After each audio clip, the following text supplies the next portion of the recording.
آه، بالنسبة للقرار اللي نزلت فيه الحكومة السورية، طبعا هو قرار يعني يشبه قرارات التعسفية اللي أصدرتها قبل الحكومة الزائلة.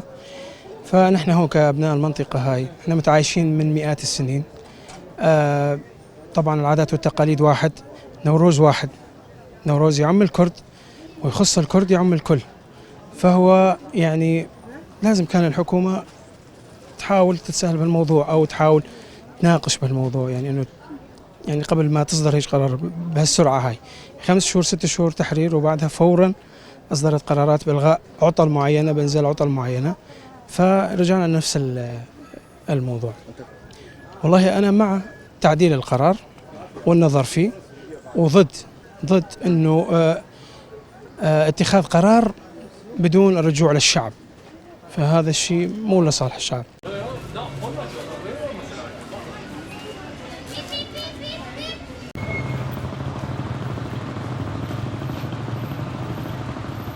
أنا سوريا لا يمكن من يقود سوريا إلا أن يعترف بالقوميات والإثنيات الموجودة.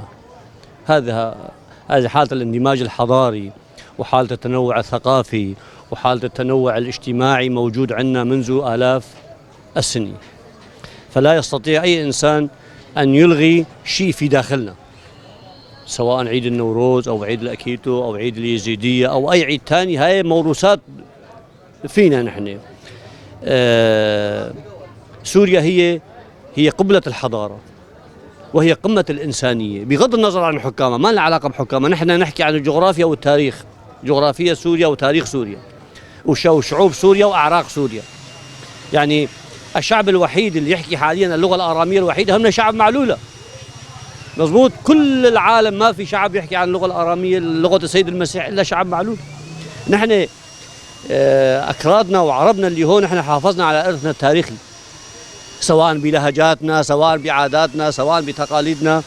فنحن نتمنى من الحكومة الانتقالية المؤقتة أن تفكر قليلا وأن تلغي هذا القرار وتسمي الأعياد بأسمائها، لأنه عيد النوروز هو عيد قومي من آلاف السنين.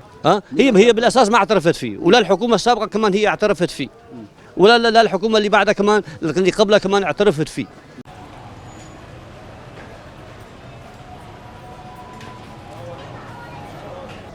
بآخر فترة صدرت بعض القرارات من الحكومة السورية، منها تم تهميش الأعياد في سوريا، منها عيد النوروز وعيد الأكيدو وبعض من الأعياد الأخرى. ونحن كمكونات سوريا ككرد وعرب وسريان يعني وباقي الطوائف يعني أعيادنا بتمثل عنهم وأعيادهم بتمثل عنا، ونرجو إعادة النظر بهيك قرارات من الحكومة السورية. أنا برأيي يعني هو في عدة قوميات عندنا بالبلد وعندنا عدة طوائف، ف يعني مشان التعايش السوري الأخوي السوري لازم يعيدوا النظر بهالقرارات هدول. فبهالحركة هاي يستبعدوا البقية. مشكلة كثيرة هاي، يعني مشكلة كبيرة بدها تسبب مشاكل أكبر من اللي نحن فيها حاليا تماما. هو يعني بده يعطي مجال لأكثر من هيك، مشاكل أكبر من هيك، يعني اقتتال داخلي أكثر من هيك بده يصير، أو تأجيج حرب أهلية، أو يعني هالتفرقة بين الشعب كله بده يصير. هاي مشكلة، ونحن صار لنا مئات السنين عم نعيش مع بعض، نحن كعربي ككردي كسرياني كيزيدي كدرزي كعلوي، ما عندنا أي مشكلة.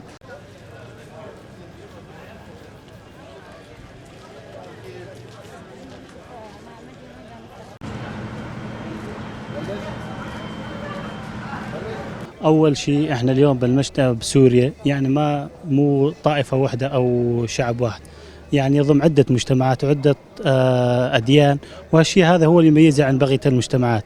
اليوم مثلا في عندنا صار لنا تقريبا مئات السنين إحنا وأخواننا المسيحيين أو الأكراد أو شيء متعايشين مع بعض ومتفاهمين، وكنا أخوة في مناسبة بيناتنا وأخذ، وصرنا من قولات العرب كرفة بين بعضنا. فاليوم من كل حق كل مواطن اليوم مثلا انه يمارس عاداته او يحتفل باعياده الخاصه اللي تمثله. وكل من على دينه الله يعينه. أما بالنسبة للأعياد الوطنية اللي مثلا ألغيت بالفترة الأخيرة مثل عيد حرب تشرين التحريرية أو بقية الأعياد الثانية، اليوم إحنا لما مثلا نلغي حرب تشرين التحريرية مثلا ننكر أو نتجاهل حق دول ثانية مثلا شاركت بنصرة الشعب السوري، مثلا عندنا الدولة العراقية ولا الشعوب الأخرى قدمت وجاهدت وقدمت كثير من الشهداء بالحرب هذه. ونذكر بالأخص الجيش العراقي البطل اللي قام وقف بوجه الجيش الإسرائيلي عندما صد دخوله إلى محافظة دمشق، عندما انسحب يعني الجيش السوري من دمشق بالكامل وأراد تسليمها لإسرائيل. فلولا الجيش العراقي اللي دخلت إسرائيل دمشق، وكانت الحاجة تعتبر دمشق محتلة مثل الجولان، فلولا الجيش العراقي يعني دمشق راحت بهذه. نعم، فبإلقاء هذا ننكر يعني حق الجيش العراقي. وأتمنى أنه إعادة النظر ببعض المناسبات الوطنية لأنها تخص الشعب السوري، ما تخص طائفة مثلا شخص واحد مثلا كرأس النظام البائد بشار الأسد. وشكرا.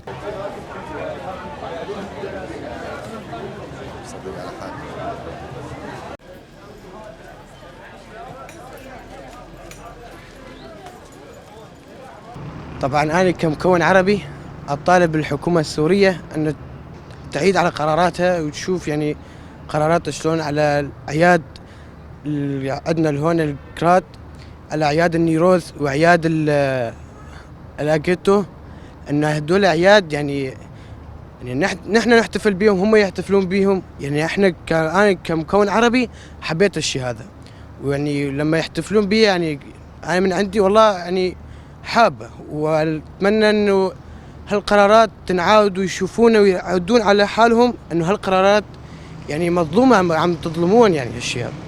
من الأعياد هاي مقدسة عندهم يخلص، يعني هم يحتفلون بها، يعني ما حد يجي يقول هذا أعياد غلط وهاي أعياد غلط، هن بيعرفوا الصح من الغلط. يعني هالشيء هذا يعني أتوقع إذا يعيدوا على قراراتهم شوي، لأنهم شوي ظالمينهم، يعني ظالمينهم حيل والله. أنا حابة إنه تعيد القرار الحكومة تبع سوريا بإعادة القرار وتفكر بالموضوع مرة تانية. ونحن والكرد يعني صارنا والسريان صارنا من مئات السنين يعني مع بعض، فمثل ما هن يحتفلوا بأعيادنا نحن كمان نحتفل بأعيادهم.